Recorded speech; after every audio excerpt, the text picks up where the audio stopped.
Assalamualaikum warahmatullahi wabarakatuh. Halo teman-teman semuanya, kembali lagi bersama saya Asih Ngawi. Di video kali ini saya mau berbagi pengalaman kerja tentang perbedaan kerja di Taiwan dan di Singapura. Oke, so buat teman-teman yang penasaran, simak videonya dan stay tune terus.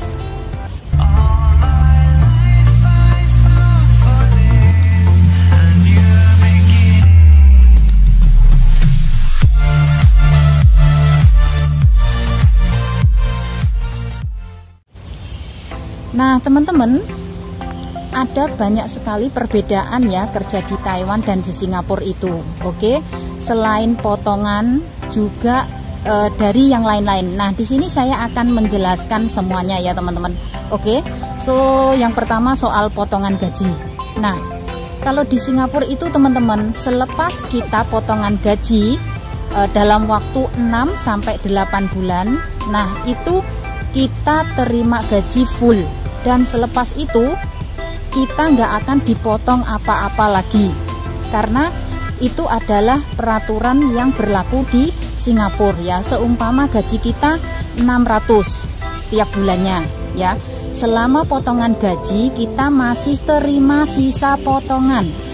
Oke, terus nanti selepas potongan sudah habis, nah kita nanti dapat gaji full, dapat gaji penuh. Dan itu semua nanti majikan akan membayar kita penuh ya. Jadi nggak dipotong ini, nggak dipotong itu. Nah seperti itu peraturan yang ada di Singapura. Oke teman-teman.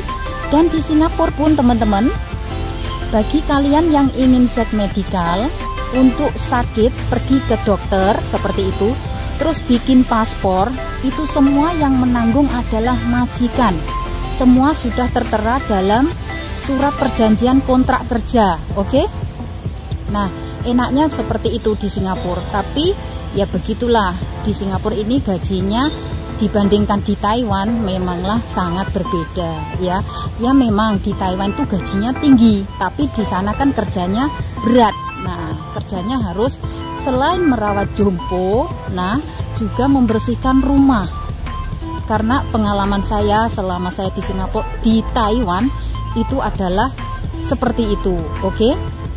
So yang namanya di Singapura ini sebenarnya kerjaan lebih ringan dibandingkan di Taiwan. Oke teman-teman, karena saya bisa ngomong seperti ini, di Singapura itu enaknya kalau Chinese New Year itu kita hanya membersihkan sebelum tiba Chinese New Year, kita membersihkan rumahnya. Itu soal jendela, soal pintu-pintu semua nggak perlu dicabut, nggak perlu dilepas ya. Tapi kalau di Taiwan itu harus dilepas semuanya, harus dicabut jendelanya seperti itu. Dan di Taiwan itu rumahnya tingkatnya sampai 4 sampai tingkat 3 lah, semua itu harus jendelanya harus dilepas semua, dicuci semua. Nah itu memanglah pekerjaan yang sangat berat sekali, bukan? Nah seperti itu teman-teman. So saya sekarang akan beralih ke negara Taiwan. Nah di sana Taiwan, kalau soal gaji ini, itu selepas kita potongan gaji itu masih dipotong lagi teman-teman. Sama agensi Taiwan itu masih dipotong tiap bulannya. Nah seperti itu uang apa saya juga nggak ngerti. Pokoknya yang pernah saya alami itu seperti itu. Setiap bulan kita dipotong sama agensi Taiwan, padahal kita sudah finish potongan, sudah habis potongan seperti itu. Nah di sini disimak lagi ya teman-teman. Kalau di Taiwan itu soal medikal, kalau kita jatuh sakit ya, kalau kita mau bikin paspor, itu semua pakai uang sendiri, majikan nggak menanggungnya ya. Karena saya sudah ex Taiwan, saya ada pengalaman kerja di Taiwan, jadi saya bisa ngomong sendiri kayak gini karena saya sudah mempunyai pengalaman kerja di Taiwan. Oke teman-teman. Nah enaknya kerja di Taiwan itu apa? Kalau menurut saya enaknya gaji tinggi, tetapi kalau dipikir-pikir gaji tinggi kalau semua kebutuhan kita yang mencukupi, itu sama artinya kalau dibolak-balikkan dengan di negara Singapura sama saja sebenarnya. Gaji perbedaan cuma beda 1 juta saja. Seumpama di sana 7 juta, di sini 6 juta. Ya seperti itu. Tapi tergantung rekod kalian masing-masing. Kalau kalian sudah ex Singapura, kalian sudah ex Hong Kong, mau masuk lagi ke Singapura, gaji bisa $700 ya. Kalau diteruskan itu bisa 7 juta lebih. Oke. Jadi kalian mau kerja kemana-mana itu dilihat dari rekod kalian. Apakah kalian itu memiliki rekod yang bagus atau kalian pernah memiliki rekod yang buruk. Nah seperti itu teman-teman. Oke. Nah kalau menurut pandangan saya nih teman-teman, lebih baik kalau saya milihnya sukanya kerja di Singapura. Karena apa? Karena Singapura ini cocok sekali cuacanya buat saya. Saya ini paling nggak betah, paling nggak tahan dengan cuaca di musim dingin. Nah, selain itu, kerja di Taiwan itu sangatlah teruk sekali teman-teman. Seperti kita itu ngikut orang zaman zaman TKI, bukan zaman PKI, zaman penjajahan, seperti itu. Kerjanya sangat berat. Selain kita menjaga jompo, selain kita bersih-bersih rumah, kita juga harus berkebun, maksudnya kita harus menanam sayuran di kebun, seperti itu. Jadi kita tuh kerjanya serabutan. Nah, kalau di Singapura enggak teman-teman. Kalau di Singapura itu seumpama job kita itu ya menjaga anak, ya kita menjaga anak sama bersih-bersih rumah, sama masak, antar jemput si bocil ke sekolah, terus antar si bocil pergi ke tusen, kayak gitu. Terus kita belanja ke pasar, bersih-bersih rumah itu kan hal sepele ya. Ibaratkan nggak berat, lap-lap seperti itu. Kalau memang di Singapura itu haruslah bersih ya teman-teman. Jadi harus dilap. Kadang ada majikan yang suka dulit pakai tangan. Nah itu ada, seperti itu ada. Kalau majikannya itu seorang dokter, ya bukan dokter saja. Seumpama majikannya itu sukanya yang bersih-bersih, sukanya yang maunya itu yang bersih, nggak suka melihat yang sedikit-sedikit itu kotor. Itu ada juga yang pokoknya tiap hari harus dilap kayak gitu. Tapi ingat pesan saya ya teman-teman, kalau kalian suka dengan job itu, jalani dengan rasa happy. Nanti nggak terasa ya, nanti tiba-tiba sudah finish kontrak selama 2 tahun. Tapi kalau kalian menjalani job itu merasa beban buat kalian, nanti yang ada itu tambah kalian itu menjadi nggak betah dan beban buat kalian. Nanti akhirnya kalian pengennya itu pulang terus. Padahal kontrak yang ada di Singapura ini adalah 2 tahun ya. Kalau belum 2 tahun finish, kalian nggak bisa pulang ke Indonesia ya.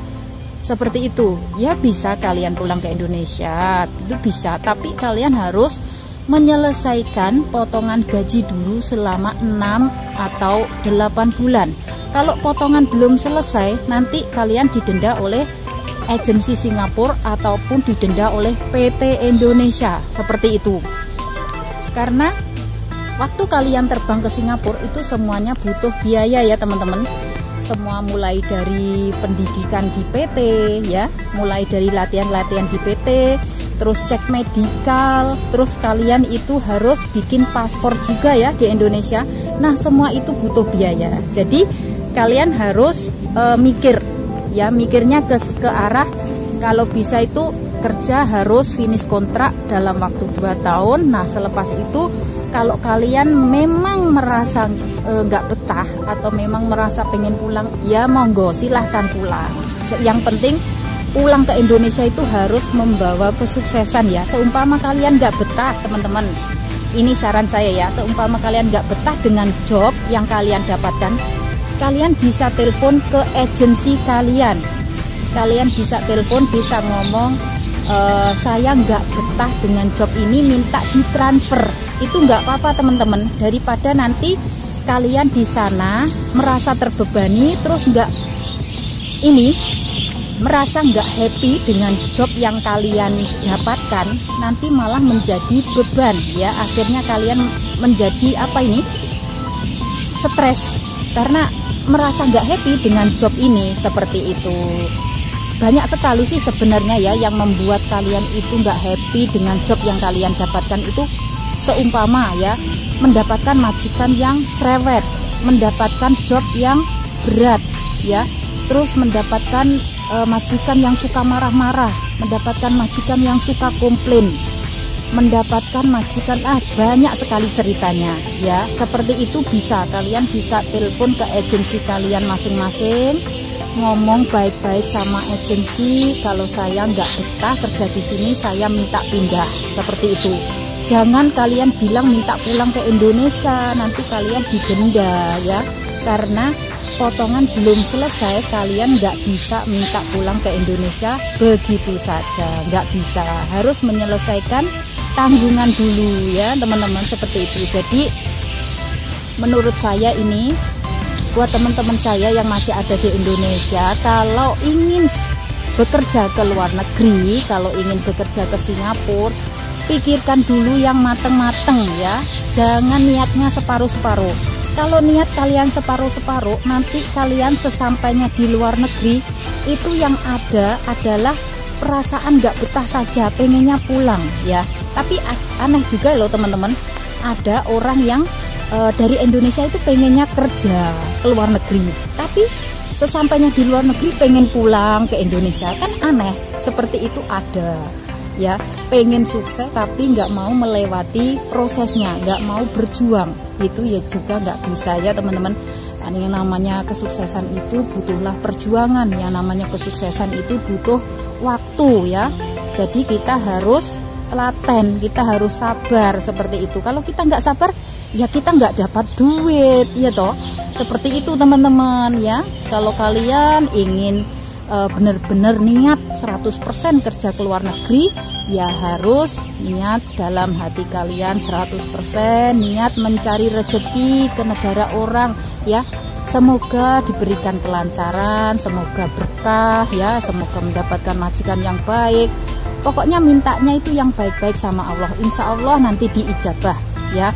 Kalau kalian itu niatnya separuh-paruh, nanti sesampainya di luar negeri kalian sendiri yang merasa repot, merasa kesulitan. Oke teman-teman, jadi menurut saya buat teman-teman semuanya yang ingin kerja ke luar negeri itu harus niat 100%, jangan separuh-separuh, oke? Karena kalau kalian sudah sampai di luar negeri, kalian nggak bisa minta pulang ke Indonesia begitu saja. Kalian masih punya tanggungan potongan gaji selama 6 atau 8 bulan, dan itu harus kalian selesaikan dulu. Nah, selepas itu kalau sudah mungkin 9 bulan atau 10 bulan kalian minta pulang ke Indonesia, itu boleh, tapi tiket beli sendiri ya teman-teman, seperti itu. Oke, semoga sharing video saya hari ini bermanfaat ya buat teman-teman saya semuanya yang masih proses, yang ada di Indonesia ya. Saya doakan semoga diperlancarkan segala urusan kalian ya, semoga mendapatkan majikan yang baik ya, nanti pulang ke Indonesia membawa kesuksesan, bisa berkumpul kembali dengan keluarga tercinta ya. Kalau bisa itu janganlah lama-lama di negeri orang, jangan bolak-balik ke luar negeri, seperti itu ya. Ingat pesan saya, kalian itu merantau mencari uang, kalau bisa harus uangnya ditabung buat masa depan. Oke teman-teman, saya akhiri vlog video saya sampai di sini. Wassalamualaikum warahmatullahi wabarakatuh. See you on my next video. Bye bye.